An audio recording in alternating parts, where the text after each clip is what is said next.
marketers, growth managers, and business owners. You're listening to the Word of Mouth Marketing Podcast by Best Company. It's growth done right. Let's do this. Hey, this is Todd Jensen. Welcome to Word of Mouth Marketing, a podcast by Best Company. Our goal is simple. We want to give you concrete strategies that you can use right now to grow your business. And there's no one better to help us do that than Anna Covert. Welcome to the podcast, Anna. It's great to have you here. Thanks for having me. Well, I want to give a little intro, Anna, and then I want you to add some color to it. So Anna is an all-around marketing and solar guru. In fact, she founded Covert Communications, and that's what she runs right now. But I've got to tell you, she's actually doing all kinds of really cool things. And I'm going to put a link to it, to all of her different projects in the description, but she's doing some really cool things. But Covert Communications is really her central hub where she works hard to just help companies grow. And do I understand it right, Anna, that you're a SunPower preferred vendor? Is that right?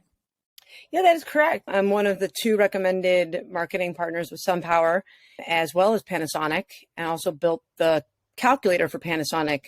If you go to their website and do a solar plus storage calculator, I developed that product for them as well.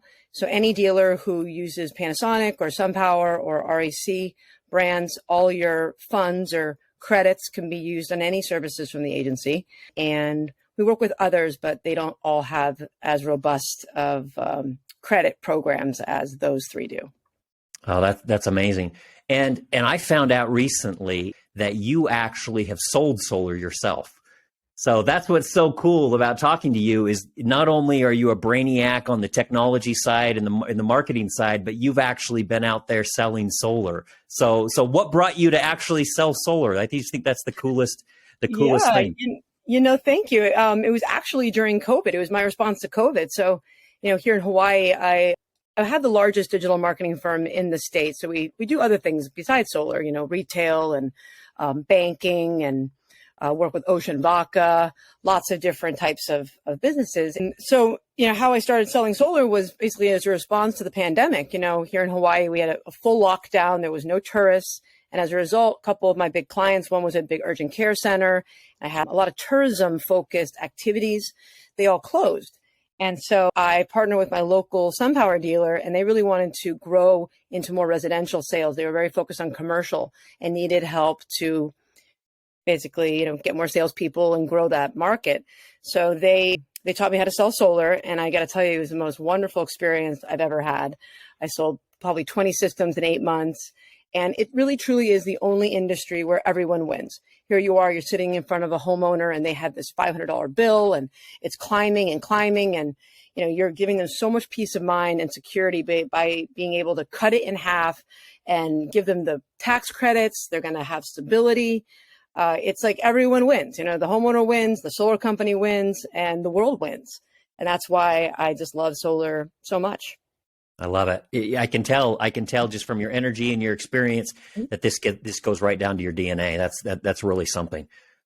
Well, you're the exact person that we need on this podcast. Somebody who is not only a marketing expert, but somebody who eats, drinks, and sleeps solar. So what a perfect combination there. Help us get to know you a little bit. Tell us a little bit about who you are, Anna. I've given some of the professional introduction, but help our people understand a little bit about what makes Anna tick. Well, I'm originally from Aspen, Colorado, and I went to prep school in California. I moved out to Boston and went to business school at Bentley, where I studied marketing.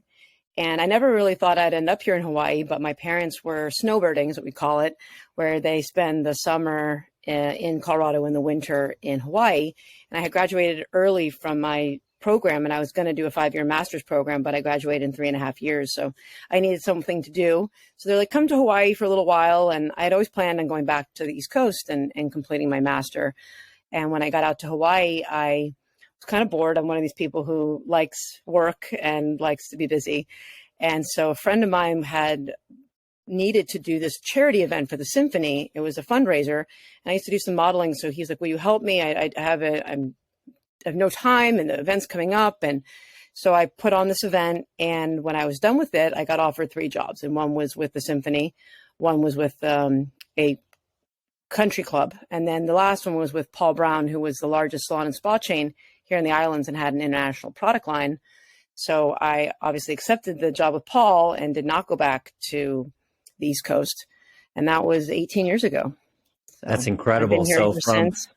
So from beautiful Aspen, Colorado to historic Boston and now Hawaii, you're living life really, really, really well, Anna. That's great. Help us understand a little bit about your latest project here with Covert Communications and really everything. I mean, we know you here at Best Company internally as the solar guru and the expert. Help us understand how you take that expertise and how you actually help people out. Sure. It's that's a great question. And I'll say there has been a lot of evolution, with the agency kind of as the forefront of the brand. We've then created products and solutions that help our dealers, generate more traffic at a lower cost and then get a higher conversion of that traffic. One of our most, my favorite tools is Solar Wizard plugin. So this is the #1 plugin on WordPress. It's fully translatable into every language, and we've had downloads in 20 countries. And what the calculator provides is solar companies a very fast and affordable way to show what the average range of price would be for someone who wants solar. It's really an educational process. And I think that as an industry, we've made a mistake, or not a mistake, but it needs a change of culture that we don't want to tell anyone what it's going to cost. Oh, no, we want the opportunity to give the homeowner the full proposal. Well, and that's fine. But now as a consumer is becoming more savvy, they really want to know and they get more confidence by seeing, okay, yes, I can afford solar. It's like the Lamborghini concept. Everyone wants one, but they don't think they can afford one. Well, it's the same thing with solar. And I think by offering a range and being transparent, that just creates more consumer confidence, and they will trust and ask for a full proposal from that solar company after doing a quick calculation. We're also educating them on what they need. If you sell someone 100% offset of their bill today, you are doing them a disservice. They need more solar. The average American household consumes 5% or more power every year. That combined with the rate of utility increasing, we're looking at least 10% year over year that you're going to need more than you have today. And in the next 5 years, 20% of all vehicles will be electric. And I think part of this is educating the customer on how much solar they need, why now, and then ensuring them that they can afford it and providing them with the right partner to do that. So that's one of our toys. Yeah. I love that. And I'll put a link to the Solar Wizard in the description as well as on the landing page where this resides, because that is a really cool tool. And did I hear that right? Did you say this is the #1 WordPress plugin? It is. It is the #1 WordPress plugin. Solar Wizard is what he's called. Yeah, it's only $35 a month. So I actually built it I didn't want to build this calculator originally. I was hoping to find one out there, a solution. And the only real thing that's out there that's comparable is what's called Demand IQ. And they partner with Google Sunroof. But I truly feel that the pricing is egregious. So, you're paying by use of this plugin. So someone comes to your website, you have to drive the traffic to your site. So we still have to have AdWords. We still have to have Facebook ads, right? They come to your site, they launch the plugin, there's a redirect, so you're not getting the value of that traffic as well. And then when the user goes through the wizard, when they get to the part where they give us their information, the first, name and email, that's like $10. Then if they book an arbitrary appointment, there's another cost.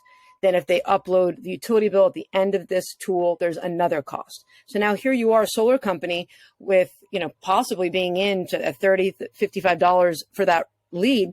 We have not yet met with them. We don't know if they're truly qualified or if they're a decision maker. And it's just, I think very expensive. So finally, I took the effort to build our own plugin. And now we're on our 9th update. And it's been over a year and we have a couple thousand subscribers worldwide. Congratulations. That's fantastic. But not only that you're building tools to save company money, but you're actually sharing just all of this industry knowledge and this marketing knowledge that you have. And that's what I want to go into for just a second. You are a solar marketing guru. Help us understand, what are some of the do's and some of the don'ts for marketing in the solar industry? So if you're talking to a business owner or a marketer in this industry, what are some of those do's and what are some of those don'ts? Yeah, that's a really great question. I think that one of the most important do's is to really, well, first pick the right partners, right? Because digital marketing is like the wild, wild west. There's no third party oversight. It's very easy to get taken advantage of. And that's a constant thing that I hear when I am introduced to solar companies or other companies that, oh, they've been burned so many times, and that's because they are trusting and of these companies that are going to, bring them all these results and it's going to be so wonderful.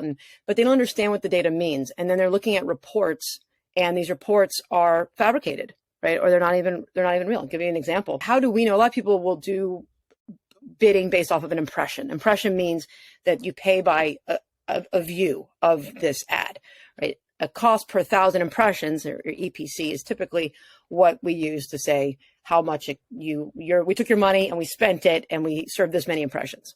But how do you know that the impression ever ran? If you have a traditional television commercial, right, we can call Nielsen. Nielsen has a copy of every station in America. They've recorded it. We can say, Nielsen, did our spot run? And they will pull the record and say, yes, we have a proof that your spot ran at this time, at this day, on this station. This is how many people were tuned in, right? Scarborough does it for radio. There are third-party entities that follow print publications and make sure that they're distributed. There is no third-party oversight online. And that's that wild, wild west that you talked about, right? Where online. Yeah. It's very important to pick the right partners and to know, to also, I think, set expectations for what this data means. A lot of times people get very overwhelmed. They'll call me like, oh, there's a new social network channel and what do we do? And it's like, well, what are expectations, right? And that can change. And there's really no right or wrong answer. For some people, it's very important for them to have lots of likes, right? Is that going to make them necessarily a trackable lead? Like you're going to spend money boosting your content in Facebook. Is that going to equate to you getting more solar leads? No, it won't. I'll tell you, I've tried, it's not going to. But that doesn't mean that there's not an overall value of this social influence that would result in, your brand being more trusted or whatnot. So I think it's really about setting expectations for the budget and so that later you're not disappointed by what your result is. Oh, well, I got 10 likes. Well, yeah, but what we're actually after is 10 leads. So we put our money in the wrong place. Right. So establishing those expectations. I love that, to say, Are you in this for either the vanity metric or the reputation metric of likes and shares, or are you more interested in the actual bottom line lead and revenue? So just establishing that so that you can move forward with those expectations.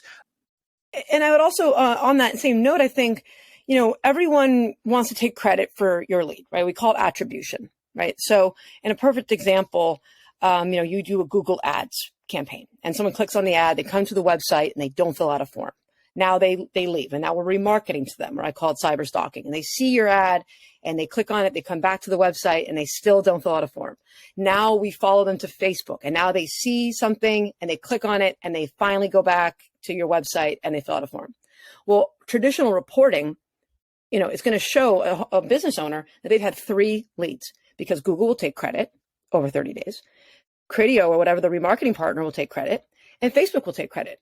But you didn't have 3 leads. You had 1 lead and they all contributed to that lead. And that's fair and it should be. But it's about then later when you're like, we're doing great. How do we make more money? Well, then we need to look at what is the overall combined effort of all of our digital. And that's where we decide, where to put or increase spend. But it's all correlated and it really does work together better. That makes a lot of sense. So selecting the right partner, understanding what the expectations are, and then understanding the playing field a little bit, that everyone's going to try to claim and say, hey, I'm the one that got you that lead. Knowing that there is an attribution problem there, this will lead us to a clearer view on what our campaigns are actually doing or not doing. Help me understand just a little bit. Are there some things that you see people doing out there where you just want to say, knock it off, stop it, it's not working? Is that too blanket of a statement to say, hey, some things out there, you just need to knock it off? Or is everything case by case? Or are there some general rules that you can just say, there are definitely some general rules. There definitely. So I would never let anyone bid for you. That means the set and forget bidding strategy. Like Google will be like, and that's what they want from you. They're like, of the 3 strategies, 2 are controlled by Google, right? Same thing with Bing. Same thing with most media partners. They're like, let us do the work. Don't worry. You just tell us how much you want to spend and we'll spend your money. It's easy, right? Well, it's good for them. It's not good for you because not all keywords were created equal. Not all users are worth the same. It's the same thing. Think about it like a home. We were talking about solar. Not all neighborhoods are equal. Someone who lives in this zip code is worth more to us. They have bigger houses. They have more money than someone who lives in this zip code. Well, we know that, but the algorithm doesn't. All they care about is themselves, right? And that's another reason why. So we don't let them bid for us. And we also have to protect the integrity of our campaigns by having bot protection. Almost half of all clicks are fake. And it's not from competitors. It's from these platforms. Criteo, Google, Facebook, Microsoft, they are clicking on their own ads to inflate their revenue. And it's a very scary time to go out there unprotected. Yeah. Well, I think that's a nice word of warning to not just hand over the keys to the car over to Google and say, you spend this money. I'm sure you'll find a place to spend it. And of course they will. Yeah. They'll find a place to. It's like me walking into Disneyland. Sometimes I just want to just say, let me just hand you my bank account and you let me know when I run out of money, because it might be simpler, but they would find a way to drain that. But then also help me understand a little bit more about this bidding where you say you don't want to go out there unprotected. So what kinds of things are you seeing where people aren't protecting their clicks, and what can they do about it? I'll give you a really easy example. So, and again, it depends on what industry you're in. So if we're in retail, we're doing retail marketing, it is very effective to do Facebook advertising or Instagram advertising. Well, why? Because there's a shopping cart connected to the end of our website, and people we serve an ad, someone clicks on it, they go to the website, they buy something on that same transaction. So we can learn a lot. We know who the customer is. We know that there was a transaction. We know all these things that can help us create deep behavioral profiles that then we can just say, hey, find someone who looks like and what I bought. And that's why it's, I don't know about you, but everything I see on Instagram, I'm like, buy, because they know me, right? That's very easy to do. But what's not easy to do is B2B marketing, because we both know that just because someone filled out a free quote form for solar does not mean they're qualified, does not mean that they even sat for that appointment. It may not mean, it could mean almost nothing. We call that's another thing that dealers really need to figure out. And it's one of the first questions I ask them when they're like, oh, what do we do? It's like, well, do you know currently of all the leads you get, what percentage sit? And of those, what percentage are closed sales, right? People have no idea. And then you want to back it out by source. But so that's an exact reason why you would never like Google. They're going to say to you, hey, we'll optimize for a conversion. It's going to be fine. Like, we're going to help you get more conversions. Well, but they don't know what a conversion is because they can't, because all that they see is someone called over 60 seconds or they filled out a form. Right. Where they don't have that finish line like we have in e-commerce, where it's very easy to say, okay, they crossed it. Where B2B, there's more of a gray area there. So that makes a ton of sense. I love that. And what a good example of what you're seeing in the real world. We hear a lot, and tell me if you hear this, but it seems like everywhere I turn, Anna, I'm hearing CAC. I'm hearing customer acquisition costs. They're increasing, ad spend is going up. What can businesses do to try to lower that acquisition cost? Yeah, that's a great question. And I think it really does start with understanding, like that self, like know thyself, right? Really understanding what's currently happening, like not just with leads, but with the sales process. And we find that they really are intermingled, or they should be, like the marketing team and the sales team, where marketing's getting the lead, and that we have to make sure that it's high quality, and there's ways to measure that and to try to, age data versus new data, and then really the speed to revenue, right? Because with an age data source, it might cost less to get the data, but it takes longer during the sales process to get that end result. So you have to think about, what are you willing to spend for this conversion, right? Or this sale, and how long are you willing to wait?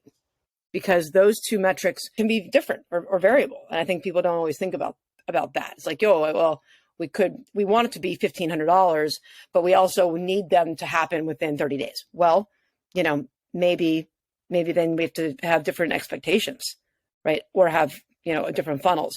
So that's part one. Part two is to really automate as much as possible, because we can't trust anyone, salespeople included. You might have a great salesperson, but what if they get sick? Or what if you get so busy and now there's not the follow-up that you expect? These leads are becoming so much more expensive and in high demand than ever. We call it like the speed to lead, right? So if you go to Solar Reviews and you're buying a non-exclusive lead, right? That means that you and maybe 3 other companies are getting that lead in real time. Well, if you're not, have a call center, if you're not having double dialing, if you're not having texting, Converse or others that are actively, engaging with this customer, by the time you get there 24 hours from now, your receptionist gets there, it's too late. You've lost that opportunity. So, we work a lot with customizing of CRMs like Go High Level or Job Nimbus. We've done it with Salesforce to get the leads in from our partners and from our website without the use of Zapier. So we have one of our other products is the Mana solution. Mana in Hawaiian means power. And we connect different systems through Python API scripts. We work directly with SunPower Portal, Aurora we've direct connections with to remove the need for Zapier or any reason why we wouldn't get the custom fields or data in real time, because it's so important that we, can jump on all these outreaches, right? The email, text, even the ringless voicemail, which is that we pre-record a message. 92% of voicemails are listened to, right? People don't like being cold called. So if we get a lead in. Say that again. Did I hear that right? 92% of voicemails are listened to? Mm-hmm. Yeah. That's or read, crazy. The transcription, they read them. Because we would rather engage with that rather than be, interrupted. Sorry for interrupting you there. That was just a stat that blew my mind just a little bit. So how intriguing. And you're saying that removing that Zapier layer and you've got some technology that can kind of increase the speed where the shelf life of that lead then is shortened. Did I hear that right? That's correct. Yeah. There are a lot of partners and you want to ask them that too. Like, oh, well, they're like, oh, well, we can get your data. We'll speak back and forth with your CRM, but they're only doing it twice a day. Well, that's like an infinite time in solar. Even with the SunPower API, it updates it every hour. No, that's way too long. So we have, our script in AWS so that we can make sure that we're updating it in every 5 minutes, or less. That's so great, Anna, because we use a phrase internally here where we say a lead has the shelf life of McDonald's French fries. And we all know McDonald's French fries are so good when they're crispy, but boy, you leave them in your bag for more than 10 minutes and they turn into cardboard instantly. And so just cutting that down from a twice a day upload and connection to an every few minutes, boy, those leads are coming in piping hot. Yeah, they sure are. And then making sure they're getting to the right person and the dispositions are getting updated and so that nothing's getting left behind. I'll tell you, it took me at once 6 months to sell someone solar. Talked to him every week. I was texting him every week, but things happen. People get busy. But when you do, I think, invest as a company in automation and in process, you'll see that, a 20% lift in conversion right away, because everyone now, and there's more control because everyone's talking about the brand the same way because it's automated, right? Even text messages, they can feel personal, but we're doing them through, time decay, which is like how long something's been in a stage or status, or based off of other different types of triggers. So salespeople can do what they really should be focused on, which is selling the solar and then just updating their statuses. And then everything else happens in the background, drip emails, scheduling your appointments, asking for utility bills. We call them the nudge, or after someone meets with a customer, a lot of times they're collecting other solar proposals. And that's when they just freeze. They forget, like I call it the solar fatigue. They're like, they can't remember, right? Which technology, which company, why. So we also do after 7 days in proposal shared status, we'll move someone to what we call a nudge to send an automatic reminder. Hey, thanks for meeting with me a couple of days ago to talk about solar. Here's a reminder of why you should be picking us. We have the best warranties. SunPower, has the best technology, or whatever it is. Insert your, unique leverageable point of difference right? That's what we really want to drill down on the brand and communicate that so that they remember, right? And those things can significantly increase or decrease your CAC. I love that. And when you go to your website, Anna, on covertcommunications.com, you see a nice graphic there illustrating kind of that funnel, and just hearing you describe ways to optimize that and ways to push that lead through, or nurturing those leads that need that, and then removing some of that human error or some of those unexpected kinks that might come up with salespeople being involved in that, and automating so much of that. What a cool and practical way to really lower that CAC. So that was great. Help our people understand just a little bit, Anna, what you do, short-term, long-term. How do you help companies improve their online reputation? So I just met with a salesperson. Boy, this was a great pitch. First thing I do is I get online and I look up that company, and I start doing some research. What do you recommend for companies that are looking to improve their online reputation? Well, that's actually, I think, one of the things that Best Company does the best at, right? That's kind of how. Thanks for the plug. We'll take it. Yeah, how we got connected is actually experience that the organic traffic from Best Company. I noticed from some of my clients when we would search, it was popping up more and more. And then, from working with, Best Company and some of the tools that are offered, I think are a great way for anyone who really doesn't even have an agency or whatnot, can quickly, start generating more reviews, which have a value because of your organic rank that can, do very high indexing for Best Company. Right. So that can significantly help. And then I love the video. There's like an option for, with the pro account, you can send a video link out, and then the customer does a 1-minute video with Best Company, and then Best Company sends them a $25 gift card. So that's like a no-brainer, and ways to share reviews through social and make it really easy in the back end. I mean, even the agency will go into the back end and use some of those tools to generate content and whatnot that we then are distributing in other ways. But I think that's a definitely great use of funds. I love that. And the combination of managing your reputation and then really optimizing your funnel, utilizing the technology that you bring to the table and the strategies that you bring to the table. I just think that that's such a great combination. Thank you so much. This has been really an insightful conversation. Let's say, Anna, that you have 30 seconds with a business owner or a marketer in the solar industry, and you need to break through and communicate one thing that they can do to up their marketing game. What would you tell them? I would tell them to, I would say do like I'm going to call the bullshit checker, right?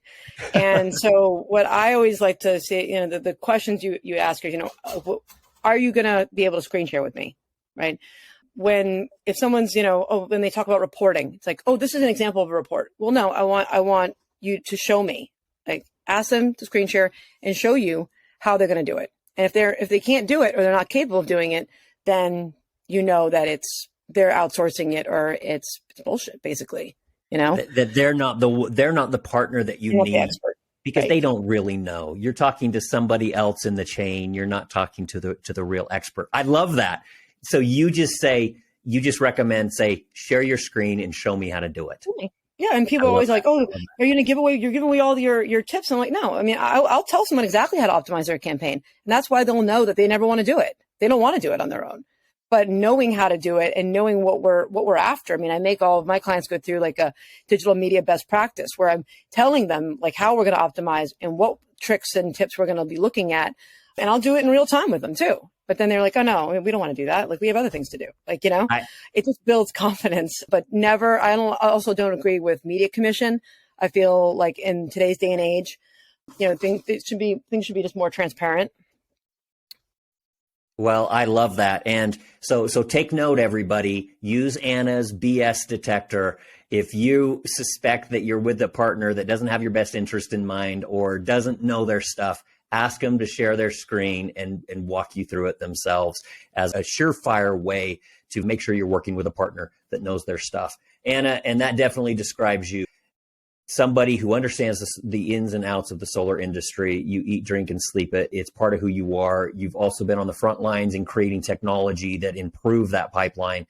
If somebody wants to get a hold of you and say, hey, I need to pay you for your brain, how can they get a hold of you, Anna? Yeah, they can go to covertcommunication.com and fill out a contact form. They'll go right to me, and then we can set up a discovery call, or find me on LinkedIn. I'm very active on LinkedIn. Want to talk story? We can. Awesome. I love it. So everybody, reach out to Anna if you've got questions. You want to pick her brain and have her improve your entire sales and marketing process so that you can lower that CAC and you can improve your online reputation, and you can take advantage of all the resources and the technology and the knowledge that she has to share there. Thank you so much, Anna. This has been great. I hoped we would get 2 or 3 little nuggets of good stuff, and we've just got an avalanche of some great concrete strategies. So in sure Anna fashion, you over-delivered there. So thank you so much for your help with that. And thanks so much for joining us on the podcast today. Thanks for having me. Great. Thank you, everybody, for joining the Word of Mouth Marketing Podcast by Best Company.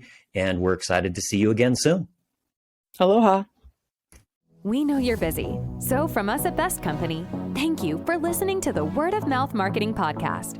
Want to leverage more concrete strategies, real-life examples, and practical tools? Then hit that subscribe button for growth done right.